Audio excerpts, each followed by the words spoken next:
ఖమ్మం నగరంలో ఇళ్ల అమ్మకాలపై lucky draw నిర్వహించడం అధికమవుతోంది. ఇటీవల జయనగర్ కాలనీలో ఒక యజమాని 250 రూపాయల కూపన్లతో డిసెంబర్ 25వ తేదీన క్రిస్మస్ రోజు డ్రా ఏర్పాటు చేశారు.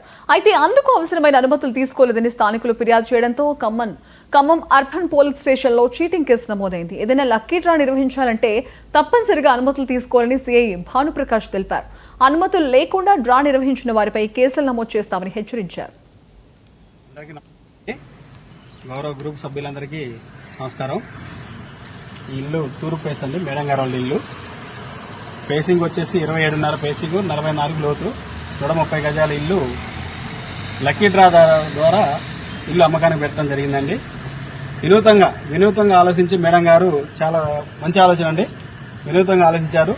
తక్కువ రేట్లో లక్కీ డ్రా ద్వారా ఇల్లుని స్వాధీనం చేసుకోవడానికి మంచి అవకాశం అండి. ఓపెన్ వచ్చేసి కూడా ఈచ్ వన్ వచ్చేసి 250 రూపాయలండి. చాలా తక్కువ ప్రైస్ పెట్టారు. ఎక్కువ మందికి అవకాశం కల్పించాలనే ఉద్దేశంతో మేడం గారు మంచి ఆలోచన చేశారు. కావున ఈ సదవకాశాన్ని వినియోగించుకోగలరని గ్రూప్ సభ్యులందరినీ కోరడం జరుగుతుంది.